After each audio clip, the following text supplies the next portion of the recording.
2월 5일 오늘 만나 성경 말씀은 요한복음 2장 19절에서 22절까지 말씀입니다. 예수께서 그들에게 말씀하셨다. 이 성전을 허물어라. 그러면 내가 사흘 만에 다시 세우겠다. 그러자 유대 사람들이 말하였다. 이 성전을 짓는 데에 46해나 걸렸는데 이것을 사흘 만에 세우겠다고요? 그러나 예수께서 성전이라고 하신 것은 자기 몸을 두고 하신 말씀이었다. 제자들은 예수께서 죽은 사람들 가운데서 살아나신 뒤에야 그가 말씀하신 것을 기억하고서 성경 말씀과 예수께서 하신 말씀을 믿게 되었다. 아멘. 오늘 만나로 만나주시는 하나님을 기대합니다. 오늘 본문에서 예수님은 이 성전을 허물어라. 그러면 내가 사흘 만에 다시 세우겠다라고 말씀하십니다. 그리고 예수님이 성전이라고 하신 것은 자기 몸을 두고 하신 말씀이라고 하시죠. 예수님의 이 선언의 함의를 제대로 이해하기 위해서는 구약시대부터 흘러오던 두 가지 전통의 영성을 이해해야 합니다. 구약 성경을 살펴보면 두 가지의 상반된 전통을 발견할 수 있는데요. 첫 번째는 제사장적 전통입니다. 이 전통에서는 하나님과의 관계의 핵심을 제사를 통한 거룩의 실현으로 보죠. 그리고 이 제사가 이루어지는 장소인 성전이 가장 중요한 상징으로 여겨집니다. 성전이야말로 하나님이 자신의 백성들과 함께하는 상징이자 하나님의 임재 그 자체이기 때문이죠. 이 전통에 있는 성경의 인물들은 종교개혁을 하거나 민족 재건운동을 할 때 무너진 성전을 보수하는 것을 가장 중요한 과업으로 여기는 모습을 보여줍니다. 그런데 이와 상반되는 또 다른 전통이 있습니다. 바로 예언자적 전통이죠. 예언자적 전통은 제발 성전에서 제사를 멈춰라 라고 말합니다. 너희들이 이제 하나님의 진노와 심판을 맞이하게 될 것인데 그것은 제사가 부족하고 정성이 부족해서가 아니라 공의와 정의를 상실해버린 너희들의 삶의 모습 때문이다 라고 말하죠. 이 예언자적 전통에서는 성전의 중요성이 상대화됩니다. 성전에서의 제사보다 일상 속에서의 공의와 정의를 회복하는 삶, 이웃을 어떤 태도와 시선으로 대하는가의 모습이 더 중요하고 그것이 하나님과의 관계의 핵심이라고 말하는 것이죠. 구약 성경을 읽어보면 이스라엘의 역사 속에서 이 두 종류의 전통이 계속해서 교차되어 선포되는 과정을 보여주고 있습니다. 그렇다면 무엇이 옳고 무엇이 그른 것일까요? 그런 것은 없습니다. 시대 상황마다 그 시대에 더 적합한 메시지가 있을 뿐이죠. 하나의 전통이 고착화되면서 하나님과의 관계가 정체되고 왜곡되었을 때 또 다른 전통이 기존의 틀을 깨뜨리거나 새로운 생명력을 불어넣어주며 하나님과의 관계는 갱신되고 생기를 회복하며 역사는 흘러왔습니다. 시간이 흘러 예수님 시대 종교적 지형은 제사장적 전통을 고수하고 있던 유대인들이 예루살렘을 중심으로 모여 있었고 이들이 종교 권력의 중심부에 위치하게 된 상황이었습니다. 반면 예언자적 전통을 중시하던 이들은 주로 광야에서 은둔 생활을 하고 있었죠. 대표적인 인물이 세례 요한과 같은 사람입니다.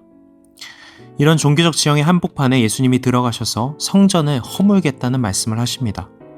너무나 당연하게도 이는 제사장적 전통의 화신과 같은 종교인들의 뇌관을 자극하는 도발적인 선언이었던 것이죠. 그러면 예수님은 왜 이런 도발적인 선언을 하셨던 것일까요?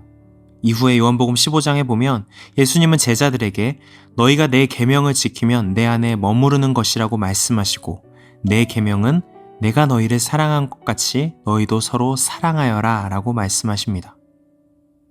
이 말씀을 통해 예수님이 오늘 본문에서 성전을 허물고 다시 세우시겠다고 하시는 말씀이 완성되는데요. 예수님은 구약시대에서부터 흘러오던 제사장 전통과 예언자 전통을 비로소 하나로 합쳐서 완성시키는 분이심을 나타내신 것입니다. 그리고 이제 더 이상 건물로서의 성전은 의미가 없다는 것이죠. 이제 무엇이 성전일까요? 예수님의 가르침대로 서로 사랑하기를 실천하는 그 관계, 공의와 정의를 행하며 그 실천을 확장해가는 그 공동체가 바로 성전입니다. 예수님은 서로 사랑하는 관계 안에 자신이 머무르겠다고 약속하시죠.